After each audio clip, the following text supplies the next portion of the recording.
Most gardeners waste an entire season chasing slow crops that drain the soil, demand constant feeding, and still leave you with mediocre nutrition at harvest. And the worst part is they ignore one of the fastest, most nutrient-dense grains on the planet, something that can go from seed to harvest in about 30 days under the right conditions. That mistake doesn't just cost you time, it costs you yield, soil health, and access to one of the easiest iron-rich foods you can grow in your own backyard.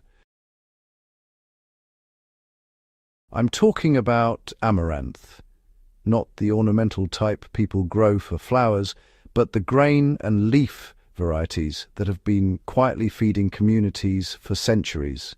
If you've ever struggled with iron-deficient soils or crops that just don't seem to give you nutritional density, this is the one plant that flips that entire problem on its head.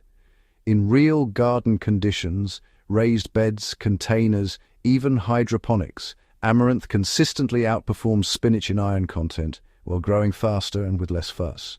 But only if you grow it correctly. Most people don't. Before we get deeper into the growing process, I want to say something that matters beyond the garden. If you're someone who cares about growing your own food, you probably also understand what it means to nurture life. There are dog rescue organizations out there doing that every day, rescuing abandoned, injured, and starving animals with almost no resources. They depend entirely on donations to keep going. If this video gives you value, and you feel moved in any way, consider supporting one of these organizations. Even a small contribution helps feed a dog, treat an infection, or give an animal a second chance. It genuinely makes a difference. Now let's get practical. The biggest mistake I see with amaranth is treating it like a slow, heavy feeder crop. It's not. It's a rapid growth plant that thrives on consistent, light feeding rather than heavy fertilization up front. This is exactly where something like the Fox Farm Liquid Nutrient Trio soil formula becomes useful. I've used it across soil and hydro setups because it allows precise control over nutrient delivery without overwhelming the plant. I'll link it in the description below. When you're working with a 30-day growth window, timing matters more than quantity, and liquid nutrients let you adjust quickly. If you're planting in a backyard bed, you want a loose, well-draining soil with moderate organic matter. Think a mix of about 60% garden soil, 30% compost, and 10% sand or perlite for aeration. Amaranth seeds are tiny, almost dust-like, so you don't bury them deep. A light surface sowing followed by a gentle press into the soil is enough. Water lightly, and within 3 to 5 days, you'll see germination if your temperatures are between 20 and 30 degrees Celsius. Anything colder slows it down significantly. In raised beds, spacing becomes critical because people underestimate how quickly this plant fills space. For leaf production, you can sow densely, almost like microgreens, and start harvesting within 2 to 3 weeks. But for grain, you need to thin aggressively. I space mine about 20 to 25 centimeters apart once seedlings reach about 5 centimeters tall. If you skip this step, you'll get tall, weak plants that flop over before they can produce viable seed heads. Hydroponics is where this plant really surprises people. Most assume grains don't do well in water systems, but amaranth adapts incredibly well if you manage nutrient levels correctly. In a basic deep water culture system, I keep EC levels around 1.2 to 1.6 during early growth and push it slightly higher once the plant establishes. This is where the Fox Farm Trio shines again because you can fine-tune nitrogen during early vegetative growth, then ease off as the plant shifts towards seed production. The key is avoiding excess nitrogen late in the cycle, which delays flowering and reduces grain yield. Watering strategy in soil is another area where, honestly, people get it wrong. Overwatering is actually more harmful than a little bit of drought stress. Amaranth has a relatively shallow root system early on, so you want consistent moisture, but definitely not saturation. I tend to water deeply every 2 to 3 days rather than just lightly every day. That approach encourages stronger root development and helps prevent fungal issues, which, believe it or not, can wipe out a dense planting in less than a week. Now let's talk about why this crop is nutritionally superior, because, well, this isn't just about speed. Amaranth leaves actually contain significantly higher iron levels than spinach, and unlike spinach, they don't carry the same oxalate burden that blocks mineral absorption. That means your body actually uses more of the iron you consume. In practical terms, if you're growing food for real nutrition, not just yield, this matters more than almost anything else. Harvest timing really depends on what you're growing it for. For leaves, you can start cutting when plants are about 15 to 20 centimeters tall. I use a cut and come again method, taking the top third of the plant and then allowing it to regrow. In a good setup, you can get multiple harvests within a month. Now, for grain, a bit more patience is required. Even though the plant grows quickly, seed heads take about 30 to 45 days to fully mature. You'll know they're ready when they start to dry, and the seeds fall easily when rubbed between your fingers.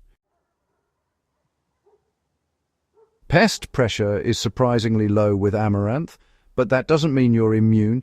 Aphids and leaf miners can still show up, especially in dense plantings. I've found that strong, healthy plants, properly spaced and fed, rarely suffer serious damage. This is another indirect benefit of using balanced nutrients like the Fox Farm trio. When plants grow vigorously, they naturally resist pests better, reducing the need for intervention. Let's address a common myth, that fast-growing crops are somehow less nutritious. That's simply not true in this case. Amaranth evolved in conditions where rapid growth was essential for survival, and it developed dense nutrient profiles as a result. If anything, the speed works in your favor because it allows multiple planting cycles in a single season. In a small backyard garden, you could realistically harvest amaranth every month, rotating sections of your bed for continuous production. In container gardening, this plant is almost unbeatable. A standard 20-litre container can support 3 to 4 plants comfortably if you manage spacing early. The key is drainage. I always add a layer of coarse material at the bottom, gravel or broken clay pieces, before adding soil. Containers dry out faster, so you'll need to monitor moisture more closely, but the trade-off is faster soil warming, which accelerates growth.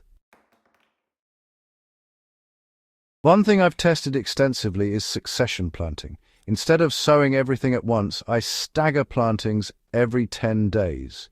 This ensures a continuous supply of leaves and a steady progression toward grain harvest. It also reduces risk. If one batch fails due to weather or pests, you're not starting from zero. Another overlooked factor is light intensity.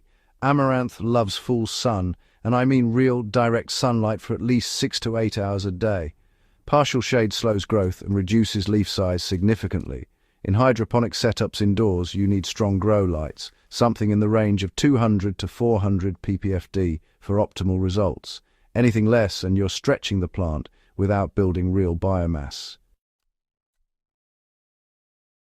Soil health improves with this crop as well. Unlike heavy feeders that deplete nutrients, amaranth contributes organic matter quickly due to its rapid growth cycle. After harvest, I often chop and drop the remaining stems directly into the bed. Within weeks, they break down and feed the next crop. This is how you build a sustainable system instead of constantly relying on external inputs. Now, if you're serious about maximizing yield, you need to pay attention to timing your nutrient inputs. Early growth demands nitrogen, but once the plant starts forming seed heads, you need to reduce nitrogen and increase phosphorus and potassium. This is where having a flexible feeding system, again something like the Fox Farm trio, makes a real difference. You're not guessing, you're adjusting based on what the plant actually needs at each stage. Climate plays a role, but this plant is incredibly adaptable.